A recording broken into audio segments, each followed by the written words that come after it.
សរសេរមកតគ្នាជប់ជាមួយខ្ញុំរតន័យនៅថ្ងៃនេះខ្ញុំនាំយកខ្សែភាពយន្តវេទមន្តដ៏អស្ចារ្យរបស់ប្រទេសកូរ៉េមួយមកទៅការសម្ដែងសម្រាប់យើងរឿងនេះគឺនិយាយអំពីចំនួនបុរាណហ្នឹងគឺមានពួក Goblin ដូចជាបិសាចចឹងដែលអុកលុកភពផែនដីរបស់យើងចឹងណាប៉ុន្តែក៏មានក្រុម Crusader ដ៏អស្ចារ្យចេញបង្ក្រាបពួក Goblin ទាំងអស់នោះយ៉ាងណាក៏ដោយ Crusader ហ្នឹងដូចជាមិនអាចបង្ក្រាប Goblin បានទេហើយយើងអត់ដឹងមូលហេតុអីឡើយនេះមិនចេះណាអញ្ចឹងដើម្បីកុំឲ្យវែងឆ្ងាយយើងចូលទៅដល់សាច់រឿងរបស់យើងតែម្ដងអញ្ចឹងតាំងពីយូរយារណាមកហើយអំបូរពួកបិសាចដែលត្រូវបានគេហៅថា Goblin ហ្នឹងគឺអាចរស់នៅជាមួយមនុស្សបានដ៏ស្ងប់សុខហ្នឹងព្រោះតែពួកគេត្រូវបានទេវតាឃុំឃាំងខ្លួនហើយអ្នកដែលឃុំឃាំងខ្លួនពួក Goblin ទាំងអស់ហ្នឹងគឺជា Archgod បាទខ្ញុំហៅគាត់ថាទេវតាតែម្ដងអញ្ចឹងទៅហើយដើម្បីអាចឃុំឃាំងខ្លួនពួក Goblin នោះបានទេវតារបស់យើងគឺគាត់ប្រើពេលរហូតដល់ 3000 ថ្ងៃដើម្បីផ្លុំខ្លុយវេទមន្តរបស់គាត់អញ្ចឹងថ្ងៃទី 3000 គឺជាថ្ងៃបញ្ចប់ដែលទេវតារបស់យើងនឹងឃុំឃាំងខ្លួនរបស់ពួក Goblin ដូច្នេះហើយទ្វារគុកហ្នឹងគឺទៅតែបើកដល់ថ្ងៃ 3000 ហ្នឹងយ៉ាងណាក៏ដោយវាជាអកុសលគ្រូសិលនៃសាសនាតាវ3នាក់ហ្នឹងបានបើកទ្វារមុនមួយថ្ងៃដូច្នេះការបើកទ្វារខុសថ្ងៃបែបនេះបានធ្វើឲ្យពួក Goblin ទាំងអស់ហ្នឹងបង្កសង្គ្រាមជាមួយនឹងទេវតាខ្លុយទឹករបស់យើងហើយ Goblin ជាច្រើនអ្នកក៏នាំគ្នាធ្វើសង្គ្រាមបន្តទៀតដើម្បីដណ្ដើមយកខ្លុយវេទមន្តនោះចំពោះទេវតាខ្លុយទឹករបស់យើងផ្ទាល់នៅពេលដែលគាត់បាត់ខ្លុយពីក្នុងដៃរបស់គាត់ធ្វើឲ្យពលឹងវិញ្ញាណរបស់គាត់រលាយហើយធ្លាក់មកក្នុងភពផែនដីហើយគេនិយាយតគ្នាថាទេវតាខ្លុយទឹករបស់យើងនឹងពូននៅក្នុងខ្លួនមនុស្សណាម្នាក់លើភពផែនដីនេះរួចហើយយើងក៏កាត់មកដល់ពេលបច្ចុប្បន្នវិញលោកអូម្នាក់គាត់អង្គុយនៅលើកៅអីរបស់គាត់ហ្នឹងក៏មានអ្នកគ្រូពេទ្យថាអញ្ចឹងមានលោកសង្ឃអស្ចារ្យម្នាក់ហ្នឹងចាប់ Goblin បានហើយក៏យកខ្លុយហ្នឹងមកវិញរួចហើយលោកពូនៅលើកៅអីហ្នឹងគាត់និយាយថាគាត់នឹងឯងគឺជាលោកសង្ឃម្នាក់នោះប៉ុន្តែយើងមិនដឹងទេថាលោកសង្ឃដែលអង្គុយនៅលើកៅអីហ្នឹងគាត់មានជំងឺអ្វីដែលគាត់នៅក្នុងមន្ទីរពេទ្យបែបនេះហើយអ្នកគ្រូពេទ្យគាត់ក៏សើចដែរទៅលោកសង្ឃរបស់យើងគាត់នៅតែបន្តទៀតថាតាមពិតទៅហ្នឹងគាត់គឺជាទេវតាដែលគាត់នឹងមានអាយុអមតៈមកដល់សប្តាហ៍ថ្ងៃបានរួចគាត់ក៏បន្តសាច់រឿងរបស់គាត់តាំងពី500ឆ្នាំមុននៅក្នុងជំនាន់ជូសិននិយាយទៅគ្នាគ្រូសិលរបស់គាត់នឹងមាន3នាក់ឥឡូវនេះពួកគាត់ទាំង3នាក់កំពុងតែធ្វើដំណើរមកជួបជាមួយនឹងកំពូលគ្រូសិលម្នាក់ទៀតដែលគាត់មានឈ្មោះថា Hardam លោកគ្រូសិល Hardam របស់យើងនឹងគាត់គឺជាលោកគ្រូពេទ្យហើយលោកយាយម្នាក់ហ្នឹងបានមិនដឹងជាត្រូវជាសាច់ឈាមគាត់នឹងមួយក៏យ៉ាងណាទេក៏ត្អូញត្អែថាអូយខ្ញុំក៏ឈឺដែររួចហើយកូនសិលរបស់គាត់ទាំង3នាក់ហ្នឹងមកដៃទទេហើយរងរបួសជាទម្ងន់ទៀតពួកគេទាំង3នាក់ហ្នឹងត្រូវចាប់បុរសម្នាក់យើងមិនដឹងថាចាប់នរណាទេប៉ុន្តែបុរសម្នាក់ហ្នឹងវាយរហូតដល់សិស្សរបស់គាត់ហ្នឹងមានរបួសពេញខ្លួនបន្តមកទៀតកំពូលគ្រូសិល Hardam របស់យើងក៏បានមកជួបជាមួយនឹងគ្រូសិលទាំង3នាក់ហ្នឹងហើយក៏និយាយថាគាត់នឹងបានបញ្ជាឲ្យសិស្សរបស់គាត់នឹងទៅចាប់គ្រូសិលចង្រៃយកណាមួយដែលបានបោកព្រះអង្គហ្នឹងហើយហ៊ានបោកដល់ស្ដេចទេគ្រូសិលប៉ុន្តែត្រឡប់មកវិញគឺចាប់អត់បានលោកគ្រូសិល Hardam ក៏និយាយថាមូលហេតុគឺដោយសារតែនរណាគេ3នាក់ថាខ្លួនឯងជាទេវតានឹងទៅបើកទ្វារកន្លែងដែលទេវតាខ្លុយទឹកកំពុងតែខំខាំងខ្លួនរបស់ពួកបិសាច Goblin ហ្នឹងបើកខុសថ្ងៃតែហើយបើពួកគ្រូសិលទាំង3នាក់នេះគាត់ក៏ឆ្លក់ទឹកបាទអញ្ចឹងប្រហែលជាពួកគាត់នឹងឯងដែលជាអ្នកបើកទ្វារខុសថ្ងៃហ្នឹងឯងដែលធ្វើឲ្យពួកបិសាចចេញមកអញ្ចឹងព្រះអង្គគាត់ក៏ភ័យដូច្នេះហើយនឹងបានជាគ្រូសិលម្នាក់ដែលយើងអត់ទាន់ស្គាល់នឹងបោកប្រាស់ព្រះអង្គហើយធ្វើឲ្យព្រះអង្គខឹងអញ្ចឹងយើងត្រូវដឹងបាទបន្ទាប់ពីទ្វារនឹងបើកខុសថ្ងៃក៏មានពួក Goblin ខ្លះនឹងចេញមកខាងក្រៅពួកវាក៏បន្លំខ្លួននៅជាមួយមនុស្សចំណែកឯទេវតាខ្លុយទឹកយើងមិនដឹងថាគាត់នៅក្នុងខ្លួននរណានោះទេទាំងទេវតារួមជាមួយនឹងពួក Goblin នឹងអ្នកខ្លះអត់ដឹងប្រវត្តិរបស់ខ្លួនឯងឬមួយក៏ចាំជាតិអីឡើយដូច្នេះក្រុមគ្រូសិលទាំង4នាក់យើងនេះបាទពួកគេក៏ត្រូវតែសហការគ្នាដើម្បីការពារសុខសុវត្ថិភាពនៃអាណាចក្រទាំងមូលហើយក៏មានពាក្យចចាមរាមនិយាយថាមានតែអ្នកដែលជាម្ចាស់ខ្លុយទឹកទេដែលអាចគ្រប់គ្រងពួក Goblin ដ៏អស្ចារ្យនោះបានអញ្ចឹងលោក Hardam របស់យើងរួមជាមួយនឹងគ្រូសិលទាំង3នាក់ហ្នឹងពួកគេត្រូវតែទៅធ្វើដំណើរទៅជួបជាមួយនឹងបរិសម្នាក់ដែលបរិសម្នាក់ហ្នឹងបានបោកដល់ស្ដេចផងហើយបានប្រើព្រួយដើម្បីកម្ចាត់ពួក Goblin ផងអញ្ចឹងសាច់រឿងហ្នឹងវាមិនបានជាលោក Hardam របស់យើងចង់ចាប់ខ្លួនអ្នកដែលជាម្ចាស់យ័ន្តហ្នឹងដូច្នេះយើងបកទៅកាន់ពេលអតីតកាលសិនឥឡូវលោកគ្រូសិលទាំង3នាក់រួមជាមួយនឹងលោក Hardam របស់យើងហ្នឹងកំពុងតែតាមពិនិត្យមើលគោលបំណងរបស់ពួកគេគឺតាមស្វែងរកខ្លុយវេទមន្តហ្នឹងហើយពួកគេទាំង3នាក់ហ្នឹងចង់ឲ្យកំពូលគ្រូសិល Hardam របស់យើងជាអ្នកមើលថែខ្លុយនោះក្រោយមកលោកគ្រូសិលម្នាក់គាត់នៅលើដំបូលនេះក៏ស្រែកថាអ្នកទាំងអស់គ្នាមាន Goblin នៅក្បែរនេះឃើញដូចនោះលោក Hardam របស់យើងគាត់ក៏បានបាញ់ព្រួយរបស់គាត់ដើម្បីសម្លាប់ Goblin ហ្នឹងប៉ុន្តែក៏វាមានព្រួយត្រឡប់មកវិញដែលព្រួយហ្នឹងគឺមានយ័ន្តបាទយ័ន្តហ្នឹងគឺតាក់ទងនឹងបរិសដែលបានបោកប្រាស់ព្រះអង្គនឹងឯងគ្នាយើងកូនសិស្សរបស់លោកគ្រូ Hardam ក៏និយាយថាម្ចាស់យ័ន្តនេះមានឈ្មោះថាអ៊ូជីអញ្ចឹងមិនក៏ព្រួយរបស់ហ៊ូជីហ្នឹងបាញ់មកចំលោកគ្រូយើងអញ្ចឹងម៉ែយើងក៏បកទៅកាន់ពេលអតីតកាលមកតង់ទៀតឥឡូវស្ដេចនៃអាណាចក្រជូសិនហ្នឹងកំពុងតែទទួលទេវតាដ៏អស្ចារ្យមួយដែលជាអ្នកបើកទ្វារគុករបស់ពួក Goblin ហ្នឹងគ្នាយើងទេវតាហ្នឹងចុះមកហ្នឹងក៏សួរព្រះអង្គថាមានឲ្យមាសឲ្យប្រាក់ចំណីអាហារអីទៅកាន់កន្លែងដែលមានគ្រោះរាំងស្ងួតអត់ព្រះអង្គក៏ឆ្លើយថាបាទទូលបង្គំបានផ្ញើទៅហើយទេវតាយើងហ្នឹងគាត់ថាគាត់នឹងការពារពួកគេហ្នឹងពី Goblin អីអញ្ចឹងទៅណារួចហើយហ្នឹងក៏ឲ្យក្រុមលេងភ្លេងលេងបទញាក់ញ៉ៃញ៉ៃពេញនោះទេវតាគាត់ក៏បង្ហាញរូបគំនូរមួយដែលគាត់ជាអ្នកគូអីអញ្ចឹងគាត់និយាយអញ្ចឹងហើយមានរូបសេះក្នុងហ្នឹងព្រះអង្គថាទេសភាពស្អាតណាស់តែវាទៅតែរូបសេះហ្នឹងទេវតាក៏ ប្រាប់ថានឹងហើយសេះនឹងគឺជាសេះសម្រាប់គ្រូសិលវូឈីព្រះអង្គថានឹងហើយសម្រាប់គ្រូសិលវូឈីរួចព្រះអង្គទៅដឹងថាចាញ់បោកវូឈីរបស់យើងគាត់ក៏ប្រែកាឡាមកជាធម្មតាវិញហើយទេវតាដែលហោះហើរមកជាមួយគាត់នឹងគឺជាអំបោសបាទគាត់បានប្រើយន្តរបស់គាត់ដើម្បីបំភាន់ភ្នែកវូឈីក៏ថាអូយឈ្មោះខ្ញុំល្បីឯងសូម្បីតែស្ដេចក៏ស្គាល់ដែរខ្ញុំអាចគ្រប់គ្រងខ្យល់ខ្ញុំអាចគ្រប់គ្រងភ្លៀងហើយក៏អាចធ្វើដំណើរបែងភាគបានយ៉ាងលឿនយើងមកទីនេះគឺដើម្បីប្រាប់អ្នកទាំងអស់គ្នាថាស្ដេចពួកឯងនេះអត់បានបំរើប្រជាជនដែលកំពុងតែរងទុក្ខនោះទេអញ្ចឹងយើងមកជួយដោះស្រាយឲ្យក្រុមប្រជាជនដ៏គួរឲ្យអាណិតទាំងអស់នោះនិយាយចប់វូឈីរបស់យើងគាត់ក៏បានហោះចូលទៅក្នុងរូបគំនូររបស់គាត់ហើយក្តាររូបគំនូរនឹងក៏ហោះទៅជាមួយខ្យល់ដែរទៅស្ដេចគាត់ខឹងខ្លាំងមែនទែនគាត់ក៏បាននិយាយថាក៏ហៅគ្រូសិលទាំងអស់ចាប់អាចចង្រៃយកវូឈីភ្លាមរួចហើយវូឈីរបស់យើងឥឡូវគាត់មកអង្គុយផឹកអីតែឯងចឹងទៅគាត់ក៏បានលួចយកស្អីគេម្យ៉ាងដូចកញ្ចក់ចឹងគឺយើងពីកន្លែងព្រាយជាវាំងមិញបន្តមកទៀតសិស្សប្អូនរបស់វូឈីយើងមានឈ្មោះថាឆូរ៉ាងជីហ្នឹងក៏មកនិយាយថាហ្នឹងហើយសិស្សច្បងយើងនៅសល់តែកំបិតមួយទៀតទេបើសិនជាយើងចាប់ស្ត្រីមេម៉ាយហ្នឹងឲ្យអ្នកដែលមានកំបិតហ្នឹងគេនឹងបកគលកំបិតហ្នឹងមកឲ្យយើងហើយយប់ហ្នឹងគេបញ្ជូនស្ត្រីមេម៉ាយហ្នឹងទៅវិហារបាទយើងអត់ដឹងទេថាស្ត្រីមេម៉ាយហ្នឹងមិនក៏គេត្រូវបញ្ជូនទៅវិហារអញ្ចឹងរ៉ាងជីហ្នឹងគាត់ក៏ចង់ប្រើកញ្ចក់ហ្នឹងឆ្លោះប៉ុន្តែវូឈីថាឲ្យកុំឆ្លោះកញ្ចក់នេះឲ្យសោះប្រយ័ត្នតែស្ដាយក្រោយឃើញរូបរាងខ្លួនឯងពិតណាកំឡុងពេលនោះវូឈីរបស់យើងក៏បានឮសូគេនិយាយដើមគ្នាពីស្ត្រីមេម៉ាយម្នាក់ថ្ងៃរៀបការប្តីរបស់នាងស្លាប់អីចឹងទៅរួចហើយក៏ឮឈ្មោះរបស់ហាដាមបាទកំពូលលោកគ្រូសិលចាត់ធម៌របស់យើងដែលបានជួយសង្គ្រោះព្យាបាលអ្នកជំងឺប៉ុន្តែវូឈីគាត់រៀងចដែនដែរព្រោះអីគាត់នឹងបានជួយប្រជាជនដែលរងគ្រោះច្រើនដោយការបោកព្រះអង្គអីអញ្ចឹងណារ៉ាងយីក៏និយាយថាណែវូឈីលោកគ្រូយើងថាឲ្យយើងបញ្ចេញឈ្មោះទេណាគ្រាន់តែបញ្ចេញឈ្មោះភ្លាមកូនសិស្សរបស់លោកគ្រូហាដាមក៏បង្ហាញខ្លួនផ្លែតបាទពួកគាត់នឹងឯងដែលត្រូវបានវូឈីយើងវាយឲ្យរបួសពេលដើមរឿងណាគ្នាឥឡូវនេះពួកគេទាំង3អ្នកក៏បើកការវាយប្រហារមកលើវូឈីដើម្បីចាប់វូឈីយកទៅឲ្យស្ដេចវូឈីរបស់យើងខ្លាំងមែនទែនដោយសារតែគាត់មានយន្តវេទមន្តរបស់គាត់អូអញ្ចឹងនិយាយពីថាវាយតទល់កូនសិស្សនឹងខ្លាំងអ្វីក៏ដោយក៏មិនអាចវាយឈ្នះខ្លួនដែរវាយរហូតដល់បាក់តូបគេអញ្ចឹងទៅម្ចាស់ហាងក៏និយាយថាណែលោកមកវាយគ្នាអញ្ចឹងបាក់តូបខ្ញុំឲ្យលុយមកវូឈីគាត់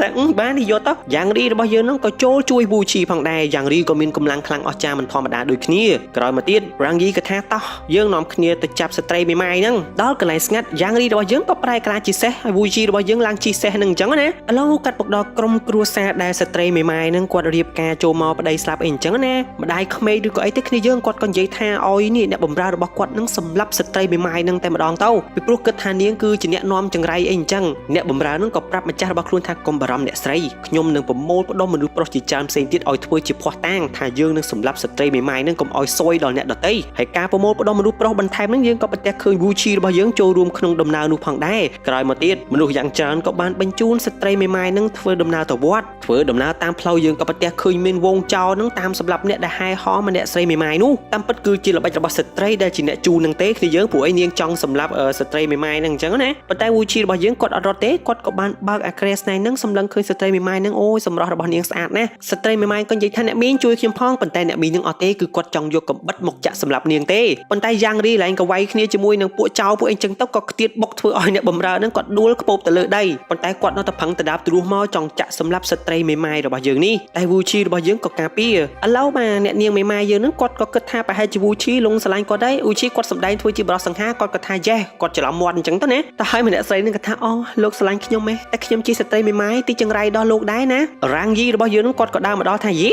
ឯងខំវាយគ្នាចង់ងាប់បែរជាមកអោបកសោបនាងទៅវិញអ្នកបំរើនៅតែនិយាយដដែលស្រីមេម៉ាយធ្វើឲ្យចង្រៃគ្រួសាររបស់ខ្លួនអីអញ្ចឹងទៅរ៉ាងយីនឹងក៏ធាក់ខ្ទៀតក្រោយមកនាងក៏សួរថាអូម្នាក់នេះជានរណារ៉ាងយីក៏និយាយថាខ្ញុំគឺជាសិស្សប្អូនរបស់វូឈីរ៉ាងយីរបស់យើងនឹងគាត់ក៏ហិតកំប៉េះគូរបស់នាងឡើងភ័យថាអេមិនក៏មកហិតអញ្ចឹងរ៉ាងយីក៏ថាអូយបាច់វិញឆ្ងាយទេមកយកកដាតមកចាប់នាងយកទៅដូច្នេះយើងអត់ដឹងទេថាតើនរណាគេនឹងចង់ចាប់ស្ត្រីមេម៉ាយយកទៅពីព្រោះនៅក្នុងភូមិនឹងឲ្យតាមេម៉ាយគឺគេចាត់ទុកថាជាមនុស្សចង្រៃព្រោះឯការចូលទៅផ្ទះគេភ្លាមប្តីងាប់ផ្លែតអីអញ្ចឹងទៅណាឥឡូវយកម្នាក់ស្រីយកមកឲ្យឯអាដាមម្នាក់អីប៉ុន្តែឯអាដាមនឹងគឺអត់បកគលដាវដែលវូឈីរបស់យើងនឹងចង់បាននោះទេហើយឥឡូវឯអាដាមនឹងកំពុងតែចាប់ម្នាក់ស្រីនៅក្នុងផ្ទះហើយគាត់មានខ្លុយអ្នកនរគ្នាយើងស្គាល់ខ្លុយនឹងអត់នឹងគឺជាខ្លុយទឹកណាប៉ុន្តែម្នាក់ស្រីដែលគាត់ចាប់បាននឹងមិនមែនមេម៉ាយនឹងទេវូឈីរបស់យើងនឹងគឺគាត់បានប្រើយន្តអញ្ចឹងម្នាក់នឹងគឺជាអ្នកបម្រើនឹងឯងក្រោយមកទៀតវូឈីរបស់យើងក៏ចូលមកដល់ក្រោយមកក៏សាប់តែលោកឯអាដាមម្នាក់នឹងក៏វាយរហូតដល់វូឈីរបស់យើងខ្ទាតមកខាងក្រៅអញ្ចឹងឯអាដាមនេះមិនមែនជាមនុស្សធម្មតាទេអ្នកនរគ្នាវូឈីក៏កាន់ដាវចូលទៅវិញវាយតទល់ទៀតវាយខ្ទាតហោះមកខាងក្រៅម្ដងទៀតប៉ុន្តែវូឈីរបស់យើងគាត់ដណ្ដើមបានខ្លុយទៅជោគជ័យកូនចៅរបស់ឯអាដាមនឹងក៏ចេញមកការពារមេរបស់ខ្លួន ខ្លួនដើរចេញមកក៏ប្រែកាឡាទៅជា Goblin អូយផ្អើលរត់ទៅនោះបាទ Goblin ហ្នឹងគាត់មានខ្លុយហើយគាត់ចង់ចាប់ខ្លួនស្ត្រីមេម៉ាយនឹងយកមកទៀតបានមិនដឹងចង់ធ្វើស្អីទេឥឡូវហ្នឹង Goblin ហ្នឹងគឺចង់វាយដណ្ដើមយកខ្លុយនឹងមកវិញពូជីរបស់យើងក៏បានវាយតទល់ជាមួយនឹង Goblin ដែលដូចជាមើលទៅកដុលគ្នាយើងបាទជាកដុលអញ្ចឹងណាពូជីក៏ខ្លាំងមិនធម្មតាដែរដោយសារតែគាត់មានយ័ន្តការពារហើយ Goblin ហ្នឹងក៏ខ្លាំងមិនធម្មតាដូចគ្នាប្រើកន្ទុយរបស់ខ្លួនវត្តមួយទំហឹងវាយចុះវាយឡើងយើងឃើញថា Goblin ហ្នឹងហាក់ដូចជាយកឈ្នះពូជីរបស់យើងអញ្ចឹង Rangi ក៏ចេញមកជួយតែក៏ត្រូវបានកណ្ដុរនោះវត្តបុកថ្មមួយទំហឹងដែរក្រោយមក Goblin នោះក៏បានដណ្ដើមយកខ្លុយនឹងបានទៅជោគជ័យ Rangi ក៏គិតថាបើជា Wuchi ស្លាប់គាត់និយមចង់ងាប់តែ Wuchi នៅផ្នែកខាងលើនេះបាទគាត់ប្រើអំបោះដើម្បីបន្លំធ្វើជាខ្លួនគាត់សោះ Wuchi ក៏បានប្រើយន្តរបស់ខ្លួនបំផ្លែងដៃទៅជាដៃថ្មមហាកម្លាំងវាយរហូតដល់ Goblin នឹងខ្ទាតទៅផ្នែកខាងក្នុងក្រោយមក Goblin នឹងក៏បានផ្លុំខ្លុយវេទមន្ត Wuchi ក៏បញ្ញាដណ្ដើមយកខ្លុយនោះមកវិញរួចក៏ប្រទះឃើញថាសម្លេងខ្លុយបាញ់មិញបានដាស់ពួក Goblin ម្នាក់ទៀតដែលជាទន្សាយ Goblin ជាទន្សាយនឹងក៏បានហក់ចេញពីទីនោះ Wuchi របស់យើងក៏បានប្រើព្រួញបូកជាមួយនឹងយន្តនឹងចង់បាញ់វាប្រហារទន្សាយនឹងប៉ុន្តែព្រួយនឹងក៏ត្រូវបានលោកគ្រូ Hadam របស់យើងចាប់បានណែឈុតមកដល់កន្លែងចាប់ព្រួយនឹងវិញណាលោកគ្រូសិស្សម្នាក់ក៏និយាយថាអូពួកយើងតាម Goblin នឹងឬដើម្បីដណ្ដើមយកខ្លុយវេទមន្តមកវិញលោក Hadam និយាយថាខ្លុយវេទមន្តមិនមែននៅ Goblin នឹងទេក្រោយមកលោក Hadam របស់យើងគាត់ក៏បានចាប់ Goblin ទាំងពីរនឹងបានមានទាំងទន្សាយរួមជាមួយនឹងកណ្ដុរក្រុមគ្រូសិស្សក៏ឆ្ងល់ថាអញឥឡូវខ្លុយបាត់ទៅណាលោកគ្រូ Hadam គាត់គិតថាខ្លុយគឺនៅក្នុងដៃរបស់ Wuchi អញ្ចឹងគាត់ត្រូវតែរកកន្លែងស្នាក់នៅរបស់ Wuchi ឲ្យឃើញ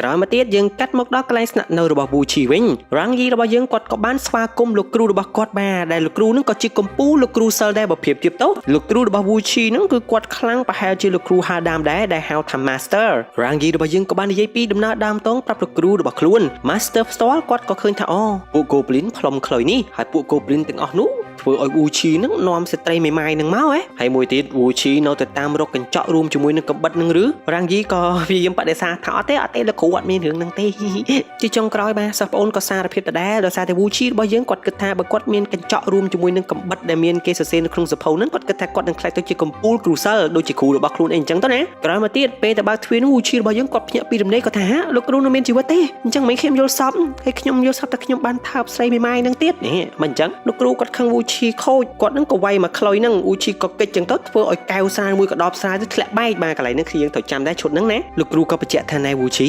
ឯងមិនអាចខ្លាចទៅជាកំពូលគ្រូសិលបាននោះទេដោយសារតែឯងនឹងមិនចេះធ្វើឲ្យខ្លួនឯងនឹងស្រាក់ស្រានឯងអត់ចេះធ្វើឲ្យខ្លួនឯងស្ងប់ហើយបើខាងលោកគ្រូ Hadam នេះផ្ទាល់បាទគាត់ក៏បានស្វែងរកឃើញគំនូរមួយលូកដៃចូលទៅក៏ដឹងថានេះគឺជាកន្លែងលាក់ខ្លួនរបស់ Wuchi ពួកគាត់ទាំង4នាក់ក៏បានចូលមកក្នុងរូបគំនូរនោះហើយក៏បានជួបជាមួយនឹង Rangi ក៏ថាអ្នកទាំង3មកទីនេះស្អីលោកគ្រូ Hadam ក៏និយាយថាយើងមកដើម្បីស្វែងរក Wuchi យើងមានឈ្មោះថា Hadam ហើយឯងជាស្អីជាឆ្កែហ្នឹងលោកគ្រូ Hadam មើលភ្លាមគាត់ដឹងផ្លែតែម្ដងគាត់ក៏បានបំផ្លែងខ្លួន Rangi របស់យើងនឹងទៅជាឆ្កែធ្លាក់ទឹកក្រោយមក Wuchi ក៏បានចេញមកការពារ Rangi បើការពារប្រហារជាមួយលោកគ្រូ Hadam ខំប្រើដៃថ្មដៃអីចឹងទៅនៅតែវាយមិនចេះលោកគ្រូ Hadam សំណាងល្អ Master ក៏បានបង្ហាញខ្លួនគាត់ក៏ថាអូអ្នកទាំងអស់គ្នាតែមកផឹកតែលោកគ្រូ Hadam របស់យើងហ្នឹងគាត់ក៏បានប្រាប់ទៅកាន់ Master ផ្ទាល់ថាគាត់មកទីនេះគឺដើម្បីខ្លុយវេទមន្តប៉ុន្តែ Master គឺគាត់អត់ទុកចិត្តនោះទេគាត់ខ្លាចថាបើសិនជាគាត់បកគលខ្លុយទាំងមូលនោះទៅឲ្យក្រុមលោកគ្រូសិលដែលបម្រើការឲ្យស្ដេចគាត់ខ្លាចថាក្នុងក្រុមគ្រូសិលហ្នឹងមានពួក Goblin បន្លំខ្លួនដើម្បីបញ្ជាក់ថាលោកគ្រូ Hadam គាត់មិនមែនជា Goblin គាត់ក៏បានយកកំបិតអាដៃរបស់គាត់ហូរឈាមមកចេញពណ៌ក្រហមតែឈាមរបស់ Goblin គឺពណ៌បៃតងរួចហើយគាត់ក៏ចង់ដណ្ដើមយកខ្លុយទឹកនោះប៉ុន្តែ Master របស់យើងក៏បានដណ្ដើមយកខ្លុយទឹកនឹងដែររួចហើយវាក៏ផ្ដាច់ជាពីរ Master ក៏និយាយថាទុកឲ្យគាត់ជាអ្នកទុកមួយកំណាត់ហើយលោកគ្រូ Hadam ជាអ្នកទុកមួយកំណាត់ហើយខ្លុយនឹងវាអាចផ្ដុំគ្នាបានធម្មតាវិញបើសិនជាលោកគ្រូសិលទាំង3នាក់ពាក់អាវខ្មៅនឹងប្រើវេទមន្តរបស់ពួកគេជួយបាទអាចធ្វើបានឲ្យខ្លុយនឹងមកដូចដើមវិញអញ្ចឹងណាប៉ុន្តែក្នុងករណីពិសេសដែលពួកគេត្រូវការខ្លុយនឹងប៉ុណ្ណោះដូច្នេះ Master គាត់ក៏បានយកកំណាត់ខ្លុយដាក់ទៅក្នុងខ្សែក្រវ៉ាត់របស់ Wuchi រួចហើយបោះវាចូលទៅក្នុងប្រអប់វេទមន្តរបស់គាត់ Wuchi របស់យើងផ្ទាល់កំពុងតែលួចសម្លឹងមើលសម្រស់របស់ស្ត្រីមេម៉ាយនឹងបាទលងស្នេហ៍គេហើយខាងលោកគ្រូ Hadam គាត់ក៏ចាប់ការងាររបស់គាត់ក៏ត្រូវទៅវិញចំពោះ Master ផ្ទាល់ក៏បានផ្ដាំទៅកាន់ Wuchi ថា Wuchi សិស្សសំណប់កុំទុកនាងនៅទីនេះនាំនាងទៅផ្ទះនាងវិញទៅលោកគ្រូ Hadam របស់យើងគាត់មកផ្ទះវិញក៏បានជួបជាមួយលោកយាយដែលគាត់មានបញ្ហាសតិអារម្មណ៍លោកយាយក៏ថាឯងបានតែពាក់កណ្ដាលតើតែឯងបានវាពេញទៅពេញលេញហើយបើឯងរងចាំទៀតឯងប្រហែលជាត្រូវចាំរាប់រយឆ្នាំដើម្បីបានវាពេញលេញបាទវានឹងបែបសំដៅលើខ្លុយនឹងទៅដឹងអញ្ចឹងហើយទឹកមុខរបស់លោកគ្រូ Hadam ក៏ចាប់ផ្ដើមប្រែ Master របស់យើងផ្ទាល់គាត់ក៏បានបញ្ជូនស្ត្រីមេម៉ាយនឹងតាមរយៈសេះមួយក្បាលឲ្យចេញពីទីនេះហើយ Wuchi នឹងកំពុងតែរងទរណកម្មលោកគ្រូគាត់ប្រាប់ថាមិនចង់ឲ្យ Wuchi ពាក់ព័ន្ធជាមួយនឹងស្ត្រីមេម៉ាយនឹងទេដោយសារតែនាងនឹងធ្វើឲ្យ Wuchi របស់យើងចូលមកឈូសនេះមិនចេះលោកគ្រូ Hadam ផ្ទាល់ ល់គាត់ក៏បានមករួមរបួសដៃដែលគាត់នឹងធ្វើឲ្យរបួសហូរឈាមខ្លួនឯងភ្លាមនោះធូរដែលឃុំពលឹងរបស់ពួក Goblin ក៏ញ័រចំណែកឯឈាមដែលហូររបស់លោកគ្រូផ្ទាល់នឹងក៏ប្រែទៅជាពណ៌បៃតងមកអញ្ចឹងកូនសិស្សទាំង3នាក់របស់គាត់យកថ្នាំមកឲ្យគ្រូប្រទះឃើញបែបហ្នឹងអូពួកគេនៅអត់ស្រួលទេពួកគេក៏ធ្វើជាដើរចេញហើយវាដើរចេញអញ្ចឹងមកចង់មកតទល់ជាមួយគ្រូអញ្ចឹងណាប៉ុន្តែក៏ត្រូវលោកគ្រូហាដាមវាយសម្លាប់ពួកគេទាំង3នាក់តែម្ដងរួចយើងក៏ឃើញថាអូលោកគ្រូរបស់យើងដែលជាមនុស្សធម្មតាហ្នឹងឥឡូវខ្លាចទៅជា Goblin ដែរហើយដោយសារតែគាត់មានការលោភលន់បាទលោភលន់អីចង់បានខ្លុយទឹកនឹងពេញលេញតែឯងប្រហែលជាគាត់នឹងចង់គ្រប់គ្រងអំណាចអីអញ្ចឹងណាព្រោះអីខ្លុយទឹកនឹងអាចដាស់ទេវតាខ្លុយទេពមកបានហើយបើគាត់មានទេវតាខ្លុយទេពក្នុងដៃគាត់អញ្ចឹងប្រហែលជាគាត់គិតថាគាត់នឹងខ្លាចទៅជាអតិទេពដ៏អស្ចារ្យអីទៀតអញ្ចឹងទៅមើលទៅណាបើខាងស្ត្រីមេម៉ាយរបស់យើងផ្ទាល់នេះនាងជីកកណ្ដាលវាលស្មៅអញ្ចឹងក៏លឺសូរសំឡេងចម្លែកខំតភ័យតាមពិតគឺជាវូឈីរបស់យើងមកតាមសោះវូឈីក៏បានអួតពីសមត្ថភាពរបស់ខ្លួនថាខ្លួនមិនមែនជាគ្រូសិលធម្មតាទេជាគ្រូសិលអស្ចារ្យអញ្ចឹងទៅណាប៉ុន្តែគាត់ខ្លាំងដោយការប្រើយ័ន្តប៉ុណ្ណោះស្ត្រីមេម៉ាយនឹងនាងក៏ត្អូញត្អែពីជីវិតរបស់នាងថានាងនឹងរស់នៅគឺពិបាកណាស់គ្រួសារបខំឲ្យធ្វើនេះធ្វើនោះអាននេះអាននោះរៀងប៉ាក់ដេអីចង់មានសេរីភាពអីក៏អត់បានដែរហើយនាងក៏មិនដែលសំបីតែទលេងសមុទ្រវូឈីរបស់យើងក៏បានប្រើវេទមន្តរបស់ខ្លួននឹងបាននាំសមុទ្រមកក្បែរនាងតែម្ដងនាងឃើញសមុទ្រអញ្ចឹងវ៉ាវពិតជាស្រស់ស្អាតណាស់តែហាមជន់ទឹកគ្រាន់តែនាងជន់ទឹកភ្លាមត្រឡប់មកកន្លែងដើមវិញផ្លែតបន្តមកទៀតនាងអៀនខ្លាំងមែនទែននាងក៏យកដៃឲ្យសัตว์សេះនឹងលិតហើយសេះនឹងលិតចម្លែកមែនវូឈីក៏ប្រាប់ថាកុំឲ្យសិស្សប្អូនខ្ញុំលិតវាគឺជាឆ្កែទេរាំងយីរបស់យើងក៏ប្រែកន្លងមកជាមនុស្សវិញហើយលិតដៃរបស់នាងអញ្ចឹងទៅនាងឡើងភ្ញាក់ឲ្យព្រើតរាំងយីរបស់យើងគាត់ច្នៃគាត់ចង់ឲ្យម្នាក់ផ្សេងចាប់អារម្មណ៍គាត់ដែរអញ្ចឹងពួកគេក៏វាយគ្នាតែវាយអត់ឈ្នះវូឈីទេដោយសារតែវូឈីរបស់យើងគាត់មានយន់បន្តមកម្នាក់ស្រីនឹងក៏ថាអូមិនបាច់វិញឆ្ងាយទេជូនខ្ញុំទៅផ្ទះហ្មងមកនៅផ្ទះរបស់វូឈីផ្ទាល់ Master អង្គុយផឹកតែឯងក្រោយមកគាត់ក៏ផ្ទះឃើញទឹកតែនឹងប្រែពណ៌ក្រោយមកហាដាមក៏ចង់ធ្វើឃាត Master ដើម្បីអីដើម្បីដណ្ដើមយកខ្លុយមួយកំណាត់ទៀតប៉ុន្តែ Master របស់យើងគឺគាត់ខ្លាំងជាងលោកគ្រូហាមដាមនឹងដាច់គាត់ក៏ប្រើផ្លិតរបស់គាត់នឹងផ្លុំរហូតលោកគ្រូហាដាមខ្ទៀត Master ក៏ដឹងថាហាដាមរបស់យើងគាត់ចង់បានខ្លុយទាំងមូលប៉ុន្តែគាត់ថាគ្មាននរណាជាម្ចាស់ខ្លុយទេសូម្បីតែទេវតាខ្លុយទឹកផ្ទាល់ក៏ដោយតែជាអកុសល Master របស់យើងបានផឹកតែនឹងរួចហើយតែនឹងមានថ្នាំពុលស្រាប់អញ្ចឹងគាត់ក៏ស្លាប់នៅកន្លែងនឹងតែម្ដងហាដាមរបស់យើងក៏បានបើកប្រអប់ដើម្បីយកខ្លុយពាក់កណ្ដាលទៀតប៉ុន្តែខ្លុយពាក់កណ្ដាលទៀតគឺនៅក្នុងខ្សែចង្កេះរបស់វូឈីយកទៅជាមួយខ្លួនបាត់ហើយព្រោះខ្សែចង្កេះនឹងមានដាក់តាំងខ្លុយនឹងផងមានដាក់តាំងយ័ន្តរបស់វូឈីផ្ទាល់ផងអញ្ចឹងគាត់ត្រូវទៅយកតាមខ្លួនហើយវូឈីផ្ទាល់នេះពេលដែលមកដល់ផ្ទះរបស់ម្នាក់ស្រីមេម៉ាយនឹងក៏ឃើញថាមានក្រុមទាហានទាំងអស់នឹងរងចាំការពារសម្រាប់នាងអីអញ្ចឹងណាតែវូឈីរួមជាមួយនឹងរាំងយីនឹងក៏វាយដេកទាំងអស់វូឈីក៏បានប្រាប់ទៅកាន់ក្រុមគ្រួសារនឹងថាយើងនឹងមកវិញបើពួកឯងបង្ខំឲ្យនាងធ្វើរឿងដែលនាងមិនចង់ធ្វើហើយជិះជាន់នាងស្ត្រីមេម៉ាយនឹងផ្ទាល់ហាក់ដូចជាលងស្នេហ៍ទៅលើវូឈីមិនទេប៉ុន្តែពួកគេត្រូវបែកគ្នាត្រឹមតែប៉ុណ្ណឹងហើយបន្តមកវូឈីរបស់យើងរួមជាមួយនឹងរាំងយីក៏បានធ្វើដំណើរមកផ្ទះរបស់ពួកគេវិញពេលដែលចូលមកដល់ក៏សាប់តែគ្រូសិលទាំង3នាក់ប្រើចង្វាក់ចាប់ជើងរបស់ពួកគេទាំងពីរហើយក៏ចោទប្រកាន់ថាពួកគេទាំងពីរគឺជាអ្នកសម្លាប់គ្រូរបស់ខ្លួនវូឈីក៏បានចូលមកពិនិត្យមើលហើយត្រូវបានលោកគ្រូហាដាមនឹងបើកការវាយប្រហាររាំងយីរបស់យើងក៏ត្រូវបានលោកគ្រូសិលទាំង3នាក់នោះស្រូបចូលទៅក្នុងរូបគំនូវូឈីក៏ប្រទះឃើញសម្លៀកបំពាក់គ្រូរបស់ខ្លួនហើយក៏ហូរទឹកភ្នែកលោកហាដាមរបស់យើងគាត់ក៏បានយកខ្លុយមកកំណាត់ទៀតបានជោគជ័យវូឈីក៏ប្រទះឃើញលោកគ្រូរបស់ខ្លួនសរសេរពាក្យផ្ដាំថា shoot បាញ់បាទមានន័យថាអញ្ចឹងណារួចហើយក៏ត្រូវបានស្រូបចូលទៅក្នុងរូបគំនូមួយចំហៀងទៀតតែវូឈីក៏បានឈៀតយកអាខ្លុយមកកំណាត់នឹងមកជាមួយខ្លួនទៀតលោកគ្រូសិលទាំង3នាក់ថាមិនអីទេហើយណាស់វាក៏ត្រូវការពេល500ឆ្នាំទៀតដែរដើម្បីយកពួកគេចេញពីគំនូនេះបានហាដាមក៏បានសួរពួកគេទាំង3នាក់ថាចុះប៉ះសិនបើទេវតាខ្លុយនឹងបានខ្លុយនឹងទៅវិញវាយ៉ាងម៉េចពួកគេក៏ថាភពផែនដីនឹងចាប់ផ្ដើមមានសុខសន្តិភាពហើយពួក Goblin នឹងរលាយបាត់ទៀតចំណែកខ្ញុំទាំង3នាក់នឹងខ្លាចទៅជាទេវតាឡើងទៅឋានសួគ៌ប៉ុន្តែលោកគ្រូហាដាមរបស់យើងគឺគាត់អាចទាមទារភ្លាមៗបានទេខ្លាចគេចាប់អារម្មណ៍អញ្ចឹងណាគាត់ប្រហែលជាទៅរងចាំ500ឆ្នាំបន្តទៀតរួចក៏កាត់មកដល់ពេលបច្ចុប្បន្នវិញ500ឆ្នាំក្រោយណាអញ្ចឹងបុរសម្នាក់ហ្នឹងគឺជាម្នាក់ក្នុងចំណោមគ្រូសិលទាំង3នាក់កាលពីពេលអតីតកាលហើយពួកគាត់នឹងមានជីវិតអមតៈប៉ុន្តែមិនមែនជាទេវតាទេបើសិនជាគាត់រងរបួសឬមួយក៏មានបញ្ហាជំងឺអីគឺពួកគាត់អាចស្លាប់បានដែរអ្វីដែលពួកគាត់មាននឹងគឺគ្រាន់តែអាយុវែងហើយមានសមត្ថភាពក្នុងការសូត្រវេទមន្តដូច្នេះគ្រូសិលម្នាក់ហ្នឹងឥឡូវគាត់ធ្វើជាលោកសង្ឃពេលនេះគេបញ្ជូនគាត់ទៅក្នុងមន្ទីរពេទ្យកន្លែងសម្រាកអីអញ្ចឹងទៅហើយចំណែកឯគ្រូសិលម្នាក់ទៀតគាត់ខ្លាចជាគ្រូទាយឥឡូវទាយហើយអញ្ចឹងក៏សាប់តែរូបគំនូរបស់គាត់ហ្នឹងចេញពណ៌ខុសពីធម្មតាគាត់ក៏បានបើកមើលទូដៃសម្ងាត់របស់គាត់ក៏ប្រទះឃើញថាអាថោចាប់ព្រលឹងរបស់ Goblin ទាំងពីរនឹងបែកលោកគ្រូទាយក៏បានទេមកកាន់លោកអូបាទអញ្ចឹងគ្រូសិលម្នាក់នេះឥឡូវគាត់ធ្វើជាលោកអូសាសនាយេស៊ូម្ដងគាត់ថាហាក់មិនក៏វាបែកអញ្ចឹងអូយមានរឿងធំហើយ Goblin ចេញទៀតហើយយើងត្រូវការលោកគ្រូហាដាមមកជួយប៉ុន្តែលោកគ្រូហាដាមប្រាប់ពួកគេថាគាត់នឹងទៅតាំងសិលដើម្បីធ្វើឲ្យកម្លាំងរបស់គាត់ខ្លាំងអីអញ្ចឹងទៅណាគ្រូពេទ្យទាំងពីរនាក់ដែលបញ្ជូនលោកសង្ឃរបស់យើងមកជួបជាមួយនឹងមិត្តភក្តិរបស់គាត់2នាក់ទៀតហ្នឹងម៉ែគ្រាន់តែឃើញ2នាក់ភ្លាមទៀតហ្នឹងពួកគេក៏បានបង្ហាញធាតុពិតតាមពិតទៅពួកគេគឺជា Goblin បើកាយវាប្រហារ យ៉ាងសាហាវមកលើពួកគេទាំង3នាក់រួចហើយ Goblin ទាំង2នាក់ហ្នឹងក៏ប្រែកាឡារបស់ពួកគេឲ្យធ្វើដំណើរទៅណាទៀតយើងក៏មិនដឹងអញ្ចឹងឃើញស្រាប់ហើយ Crusader ទាំង3នាក់ហ្នឹងពួកគាត់មិនមែនជាទេវតាស្អីទេគ្រាន់តែអាយុវែងឥឡូវមិនដឹងថាតាក់ទងលោកគ្រូហាដាមដោយវិធីណាពួកគេទាំង3នាក់ក៏បានធ្វើដំណើរទៅស្វែងរករូបគំនូររបស់ Wuchi ដោះលែង Wuchi ចេញពីគំនូរនោះពួកគេក៏ពឹងឲ្យ Wuchi របស់យើងចាប់ Goblin ទាំង2ក្បាលហ្នឹងប៉ុន្តែ Wuchi បដិសេធអញ្ចឹងហើយ Crusader ទាំង3នាក់ហ្នឹងក៏តែងតាំង Wuchi របស់យើងគឺជាកម្ពុជា Crusader ឬសូអញ្ចឹង Wuchi រៀងមានមោទនភាពគាត់ក៏ព្រមជួយហើយពួកគេក៏កុហកទៀតថាលោកគ្រូហាដាមហ្នឹងស្លាប់បាត់បង់ជីវិតទៅហើយភ្លាមនោះ Wuchi របស់យើងក៏មានអារម្មណ៍ថាមាននរណាចូលមកទីនេះហើយមែនអ្នកទាំងអស់គ្នាពួកគេគឺជា Goblin ទាំង2នាក់នោះ Goblin ក៏បានបើកការវាយប្រហារមកលើ Wuchi របស់យើងគាត់អត់ខ្លាំងទេដោយសារតែគាត់អត់មានខ្សែក្រវ៉ាត់ដែលមានយ័ន្តរបស់គាត់ហ៎អញ្ចឹងឥឡូវអស់ជំរឿហើយពួកគេទាំង4នាក់គឺទៅរត់ចាក់ចេញពីទីហ្នឹងបើចង់រស់ពេលដែលជិះតាមផ្លូវ Wuchi ក៏ប្រទះឃើញរបស់គ្រប់បែបយ៉ាងប្រែប្លែកអញ្ចឹងគាត់ឡើងភ្ញាក់ឲ្យព្រឺតហើយគាត់ឆ្ងល់ឡូវមនុស្សស្រីស្លៀករួយខ្លីៗម្លេះហើយប្រទះឃើញគេរាំបើកហាងអញ្ចឹងគាត់ក៏គិតថាកន្លែងហ្នឹងគេបើកហាងបនស្អីឬមួយក៏មិន Crusader ទាំង3នាក់ហ្នឹងក៏ព្យាយាមបញ្យល់ពីដំណើរដើមតងអីអញ្ចឹងទៅថាគេមិនមែនបនស្អីទេកន្លែងគេបើកហាងគឺគេរាំអញ្ចឹងធ្វើដំណើរតាមផ្លូវហ្នឹងពួក Goblin ទាំងអស់ហ្នឹងក៏បានបើកការវាយប្រហារមកលើពួកគេឥឡូវអត់ដឹងតបតមិនទេមានតែបើកឡានរត់អាខ្លះចាក់ដាវពីលើអញ្ចឹងទៅអ្នកខ្លះបាញ់ព្រួយពីចម្ងាយ Wuchi របស់យើងតែម្នាក់ប៉ុណ្ណោះដែលចេះប្រើយ័ន្តប៉ុន្តែគាត់អត់មានយ័ន្តអញ្ចឹងគាត់ត្រូវសូត្រមន្តសូត្រឡើងយូរទើបដៃរបស់គាត់ខ្លាចទៅជាដៃថ្មមានកម្លាំងលោកសង្ឃទាំង3នាក់ហ្នឹងក៏ធ្វើដំណើរទៅជួយសិស្សប្អូនរបស់ Wuchi ម្នាក់ទៀតព្រោះអីសិស្សប្អូនហ្នឹងគាត់មានអាខ្សែចកេះមានយ័ន្តហ្នឹងជាមួយពួកគេក៏ធ្វើដំណើរចូលមកកន្លែងមួយយ៉ាងស្ងាត់ Crusader ទាំង3នាក់ក៏រត់ចោល Wuchi អញ្ចឹងហើយក៏បានពឹងឲ្យលោក Crusader ម្នាក់ហ្នឹងមករក Wuchi វិញទៅពួកគេទាំងពីរនាក់ហ្នឹងស្វែងរក Rangi ពេលដែលមកដល់ Goblin នៅក្បែរឡានឃើញលោក Crusader របស់យើងវាក៏បានបើកការវាយប្រហាររហូតដល់លោក Crusader បុកដើមឈើបន្ទាប់ពីនោះ Goblin មួយក្បាលហ្នឹងក៏បានបើកការវាយប្រហារទៅលើ Wuchi ជាបន្ត Wuchi ក៏អត់មានយ័ន្តរបស់គាត់ធ្វើអ្វីមិនបាននោះទេលោក Crusader ទាំងពីរនាក់ផ្សេងទៀតក៏បានរកឃើញរូបគំនូរដែលឃុំឃាំង Rangi ប៉ុន្តែពួកគេខ្វះម្នាក់ទៀតក៏បានទេមករកលោក Crusader ដែលកំពុងតែដេកនៅលើផ្លូវនេះអញ្ចឹងហើយហ្នឹងគាត់ក៏និយាយទូរស័ព្ទទៅសូត្រមន្តទៅក៏បានដោះលែងខ្លួនរបស់ Rangi ដោយជោគជ័យWuchi ដែលកំពុងតែបើកការវាយប្រហារជាមួយនឹង Goblin នេះវិញអូយចាញ់ខ្លាំងមែនទែនមកតឈ្នះទេព្រាបនោះ Rangi របស់យើងនឹងក៏មកជួយគប់ដែកមកមួយទំហឹង Rangi ក៏បានបកគលខ្សែក្រវ៉ាត់មកឲ្យ Wuchi អូបន្ទាប់ពី Wuchi របស់យើងមានខ្សែក្រវ៉ាត់គាត់ក៏បានប្រើយ័ន្តរបស់គាត់បើកការវាយប្រហារទៅលើ Goblin អញ្ចឹងឃើញថាអូពីអ្នកគេនឹងមិនអាចតទល់ជាមួយនឹង Wuchi បាននោះទេ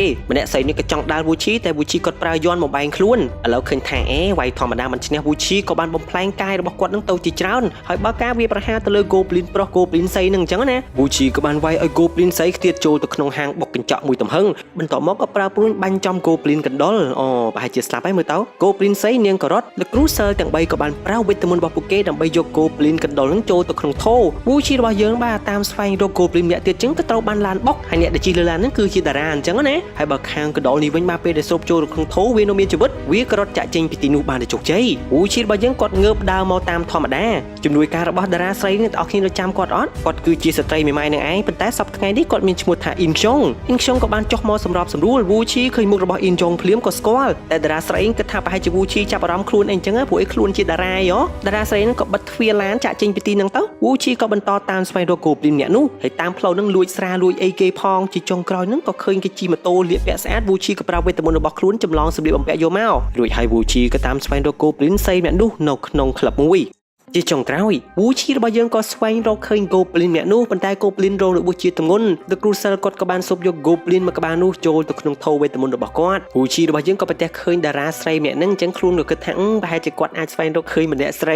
ីមេម៉ាយហ្នឹងទៀតហើយប៉ុន្តែ In Chong របស់យើងនៅជាតិនេះមិនមែនមេម៉ាយទេហើយពេលនេះ In Chong របស់យើងកំពុងតែធ្វើការងារនាងក៏ប្រទះឃើញតារាស្រីម្នាក់ហ្នឹងមកគាត់សម្ដែងនិយាយពីថាអត់សមស្អីបន្តិចសោះ In Chong ក៏ធ្វើជានិយាយតាម In Chong របស់យើងដូចជានិយាយព្រោះជាងអ្នកដឹកនាំរឿងក៏សរសើរ In Chong ប៉ុន្តែ In Chong របស់យើងគេអត់យល់នាងសម្ដែងដោយសារតែមុខរបស់នាងមើលទៅរៀង slot boat រៀងសតុនអីអញ្ចឹងទៅណា Wuchi របស់យើងវិញមកគាត់ក៏ស្វែងរកឃើញទីតាំងកន្លែងថតរបស់តារាស្រីម្នាក់ហ្នឹង In Chong ក៏ចាប់អារម្មណ៍ជាមួយនឹង Wuchi ថាមិនក៏មកទីហ្នឹងបាន Wuchi ហ្នឹងគាត់ក៏បានជាប់ទៅលើអាផ្ទាំងក្តាស់គេហ្នឹងទៅហើយក៏សាប់ទៅរលំទាំងអស់តែម្ដងប៉ុន្តែ Wuchi របស់យើងអត់នៅហ្នឹងទេលោក Crusader ហ្នឹងក៏បានកោះហៅ Wuchi របស់យើងទៅកន្លែងគាត់វិញដោយសារតែមានជាប់ខ្សែជើងរបស់គាត់នៅហ្នឹងអញ្ចឹងគាត់ចង់ហៅទៅពេលណាក៏បានដែរតែ Wuchi របស់យើងមិនអាចផ្ដាច់ខ្សែនោះបាននោះទេឥឡូវបន្តបេសកកម្មពួកគេទៀតពីព្រោះ Goblin មួយក្បាលទៀតហ្នឹងគឺរត់ដូចខ្លួនចុះមកក៏ប្រទះឃើញអ្នក Rangi របស់យើងហ្នឹងថាមនុស្សស្រី Wuchi ថាអូយចាប់បាត់ The Crusader ហ្នឹងក៏ទេប្រាប់ថាឥឡូវហ្នឹងចាប់ខ្លួនរបស់ Goblin ម្នាក់បានហើយពួកគេពីរអ្នកផ្សេងទៀតនេះកំពុងតែតាមស្វែងរក Goblin ម្នាក់ទៀតហើយដើរចូលកន្លែងទឹកមួយហ្នឹងក៏ប្រទះឃើញអ្នកមេ Goblin ហ្នឹងភ្ញាក់បាទមិនដឹងជា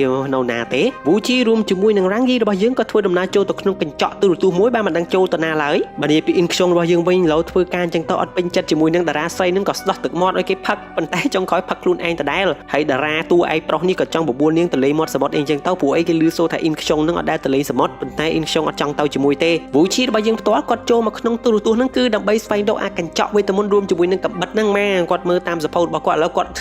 ដល់ឆ្នាំនេះហើយក៏គាត់នៅតែតាមស្វែងរកអាកញ្ចក់នឹងកបិតហ្នឹងដែរហើយគេថែរក្សាវានៅកន្លែងដ៏សម្ងាត់មួយបាទកន្លែងសំខាន់គេអញ្ចឹងណាដល់ហើយអ្នកយាមហ្នឹងក៏ខ្វាត់អត់ឲ្យចូលទេតំបន់ហាមឃាត់ពួកគេក៏បើកការវាយប្រហារវូឈីក៏បានប្រើវេទមន្តឲ្យក្រុមអ្នកយាមហ្នឹងបាទវាយជាមួយនឹងរូបចម្លាក់ដែកវាយចុះឥឡូវនេះចូលមកខាងក្នុងហ្នឹងក៏ចូលអត់បានទៀតដោយសារទ្វារហ្នឹងគេទ្វារ security គេប្រាប់អត់ឲ្យចូលទេអត់មានការងារហើយម៉ាស៊ីនហ្នឹងក៏ឲ្យប្រាប់អត្តសញ្ញាណអូយអត់ទ្រាំបានទេរាងយីថានរណាគេហ៊ានមកសួរអត្តសញ្ញាណរបស់យើងធាក់ទម្លុះទ្វារត្មងហើយអ្នកយាមពីរអ្នកនេះវាយចុះវាយឡើងឥឡូវឈឺដៃឈឺជើងពេញហ្នឹងទាំងអស់ហើយកំទេចអាវត្ថុបុរាណគេមានតម្លៃឃើញលុយក៏អត់ចង់បានលុយទេពួកគេអត់ស្គាល់លុយហើយនៅកន្លែងដាក់លុយហ្នឹងគឺមានរូបថតអ្នកថ្នាក់ដឹកនាំថ្នាក់ខ្ពស់ Congress របស់យើងអីអញ្ចឹងទៅណាហើយក៏ប្រទះឃើញលោក Hordam របស់យើងនៅក្នុងរូបថតហ្នឹងដែរមកចេះអត់ចាប់អារម្មណ៍សោះនេះ Rangi យើង Cruiser របស់យើងពីរអ្នកទៀតហ្នឹងគឺស្វែងរក Goblin នឹងឃើញហើយតែ Goblin ក៏បានបើកការវាយប្រហារទៅលើ Cruiser ទាំងពីរអ្នកនោះ Cruiser ទាំងពីរអ្នកក៏បានទេទៅប្រាប់ Cruiser មួយទៀតថាជួយផងហៅ Wuchi មកជួយយើងលោក Cruiser ក៏ព្យាយាមហៅ Wuchi នៅក្នុងទូទស្សន៍បាទចេញមកលឿន Wuchi បាទគេមើលមកដូចមនុស្សឈួតអញ្ចឹង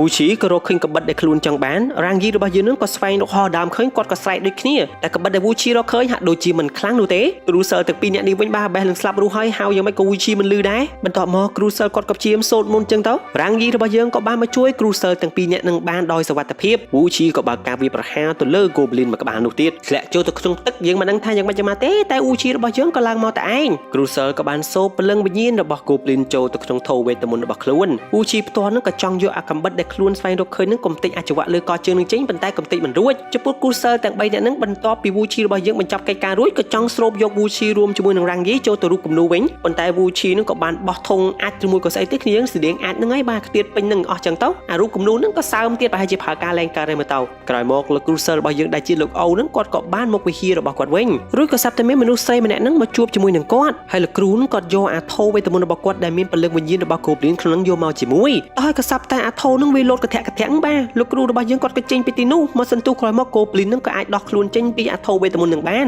ហើយម្នាក់ស្រីដែលមកជួបជាមួយនឹងលោកគ្រូអំបញ្ញមិញនឹងអ្នកទាំងអស់គ្នាអើយគឺជា Hordam លោកគ្រូទាំង3មិនដឹងថាធ្វើមិនបានរួចទេបាទតទល់ឈ្នះអត់ក៏សាប់តែលោក Hordam សម្ដែងធ្វើជាអ្នកចាប់ Goblin ទាំងពីរអ្នកនោះហើយគាត់ក៏បានសួរនាំថាតើឯណា Wuchi ពីព្រោះអីខ្លុយពាក់កណ្ដាលទៀតនឹង Wuchi យើងហ៎លោកគ្រូ Hordam ក៏បានទម្លាក់កំហុសទាំងអស់ទៅលើ Wuchi ថា Wuchi គឺជាអ្នកប្រើល្បិចដោះលែងខ្លួនរបស់ Goblin ទាំងពីរអ្នកនេះហើយគាត់ទេដែលជាអ្នកជួយពិតប្រាកដចាប់ Goblin ចូលទៅក្នុងថូវេទមន្តអីចឹងណា Cruiser ទាំង3នាក់នឹងបែរជាជឿសម្ដីរបស់លោកគ្រូ Hordam លោកគ្រូ Hordam គាត់ក៏បានចង្អុលទីតាំងរបស់ Wuchi ដឹងទៀតឥឡូវយើងកាត់មកដល់តារាស្រីម្នាក់នេះគាត់ថតសម្ដែងថតអីចឹងទៅបែបទេសចរណាអ៊ីងខ្យងរបស់យើងក៏ប្រាប់ពីរបៀបក្នុងការឈរថតផុសអីចឹងទៅរួចហើយនឹងក៏ចូលមកក្នុងបន្ទប់ផ្លាស់ប្ដូរកៅអៅប្រសាប់តែ Wuchi របស់យើងបង្ហាញខ្លួន Rangi របស់យើងក៏បានចាប់អ្នកស្រីតារានឹងបញ្ជូនទៅកន្លែងណាក៏មិនដឹងក្រោយមក Wuchi ក៏ព្យាយាមដាក់ស្នេហ៍ទៅលើអ៊ីងខ្យងមកបង្ហាញពីសមត្ថភាពរបស់ខ្លួនដែលជា Cruiser ដ៏អស្ចារ្យអីចឹងទៅណាក្រោយមកតារាស្រីនឹងក៏ទេមកប្រាប់អ៊ីងខ្យងរបស់យើងថានាងត្រូវបានគេចាប់ចម្រិតដាក់នៅកន្លែងណាក៏មិនដឹងហើយក្មេងនឹងក៏បាននាំគ្នាដេញចាប់នាងទៀតអ៊ីងខ្យងក៏ថាចឹងខ្ញុំរវល់សិនណានាងក៏បានខ្សឹបរួចហើយចាក់ចេញពីទីហ្នឹងទៅបន្ទាប់ពីនោះ Rangi របស់យើងគាត់ក៏ឆ្លោះមើលអាកញ្ចក់ដែល Wuchi របស់យើងខំស្វែងរកអីហ្នឹងទៅឆ្លោះទៅក៏ឃើញថាមុខខ្លួនជាឆ្កែ Rangi ក៏ថាយើងសិស្សច្បងសិស្សប្អូនគ្នាខ្ញុំខំជួយស្វែងរកវត្ថុទាំងពីរហ្នឹងឲ្យឯងអាចជួយឲ្យខ្ញុំខ្លាចទៅជាមនុស្សបានអត់ Wuchi ក៏ថាទៅមិនរួចទេ Rangi ក៏និយាយថាឯងនេះប៉ិនកុហកណាអញ្ចឹងខ្ញុំទៅសួរលោក Hordam វិញ Wuchi ក៏ឆ្ងល់ថាហេលោក Hordam នៅមានជីវិត Rangi ក៏ប្រាប់ថាហ្នឹងហើយខ្ញុំឃើញនៅក្នុងរូបថតពេលដែលកន្លែងយើងទៅរកវត្ថុបុរាណណកំឡុងពេលនោះ Hordam របស់យើងគាត់ចូលមកហូបអីនៅក្នុងភោជនីយដ្ឋានមួយហើយឃើញមនុស្សស្លាប់ពេញនោះបាទមកហូបកន្លែងគេសម្រាប់គេតែហ្មង Wuchi ផ្ទាល់ក៏បានមកកន្លែងវត្ថុបុរាណនឹងវិញហើយក៏ឃើញរូបថតដើម្បីស្វែងរក Hordam ឃើញលោក Wuchi របស់យើងត្រូវទៅស្វែងរកមន្ត្រីថ្នាក់ខ្ពស់ម្នាក់នេះសិន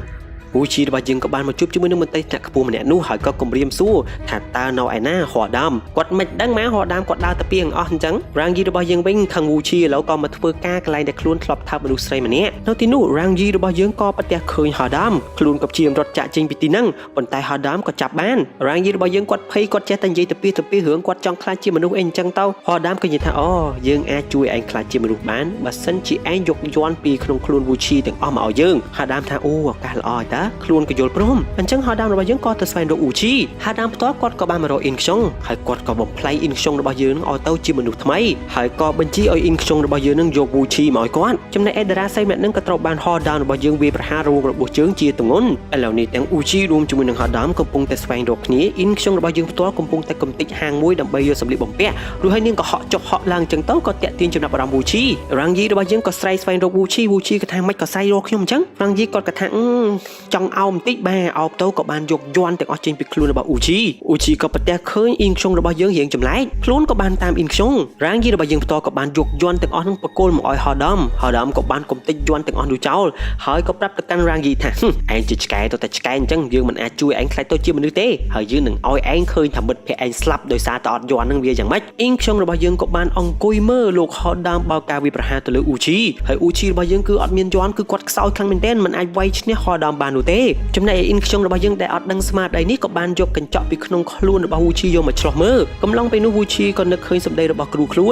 លួនក៏ផ្ដាំថាអ៊ីនខ្ជុងគឺជាអ្នកនាំឲ្យវូឈីចូលមកឈូសបើអ៊ីនខ្ជុងរបស់យើងវិញឆ្លោះកញ្ចក់អញ្ចឹងទៅនាងក៏សាប់តែដឹងស្មារតីវិញមកព្រួយភ្ញាក់នឹងខ្លួនឯងអញ្ចឹងណាពីព្រោះអ្នកនៅក្នុងកញ្ចក់នឹងគឺជាទេវតាខ្លោយទឹកអញ្ចឹងទេវតាខ្លោយទឹកចាប់ជាតិនៅក្នុងខ្លួនរបស់អ៊ីនខ្ជុងអញ្ចឹងវាគ្រោះថ្នាក់ខ្លាំងមែនទែនបើសិនជាអ៊ុនខ្ជុងរបូតដៃគឺនាងនឹងធ្លាក់ស្លាប់វូឈីរបស់យើងផ្ទាល់គឺគាត់នៅសល់តែយ័ន្តមួយសន្លឹកប៉ុណ្ណោះគាត់ដើមក៏សួរថាឯងនឹងប្រើយ័ន្តនឹងជួយនៅណាវូឈីរបស់យើងគាត់សុកចិត្តប្រើយ័ន្តនេះលះបង់ជីវិតជួយស្រីស្នេហ៍របស់ខ្លួនវូឈីក៏បានថើបអ៊ីនខ្ជុងរបស់យើងមកសើតអ៊ីនខ្ជុងឡើងមានអារម្មណ៍ថាដូចជាយល់សពអញ្ចឹងណាហើយលោកគ្រូសិលទាំង3ក៏បានមកដល់កន្លែងកាត់ហេតុគាត់ដើមក៏បានវាយប្រហារវូឈីពីក្រោយធ្វើវូឈីស្លាប់អណ្ដែតទឹកហើយដើមក៏បានយកខ្លុយមកកំណាត់ទៀតពីក្នុងខ្លួនរបស់វូឈីរួចហើយក៏បង្ខំឲ្យលោកគ្រូសិលទាំង3យ៉ាងហ្នឹងភ្ជាប់ខ្លុយទាំងពីរនឹងបញ្ចូលគ្នាភ្លាមនោះមេក៏ចាប់ផ្ដើមបញ្ចេញពន្លឺអីអញ្ចឹងទៅពេលដែលខ្លុយនឹងគុំរួចរ៉ាងយីរបស់យើងក៏បានគប់ថ្មមកកាន់គ្រូសិលទាំងអស់ហ្នឹងហើយប្រាប់ថាអ្នកទាំងអស់គ្នាគួរតែយល់អ្នកដែលសម្លាប់គ្រូរបស់ខ្ញុំគឺជាហោដាមពីព្រោះវាចង់បានខ្លុយមួយកំណាត់ទៀតឥឡូវវាសម្លាប់វូឈីដើម្បីយកខ្លុយមកកំណាត់ហ្នឹងគ្រូសិលទាំង3ក៏ចាប់ផ្ដើមមានអារម្មណ៍ថា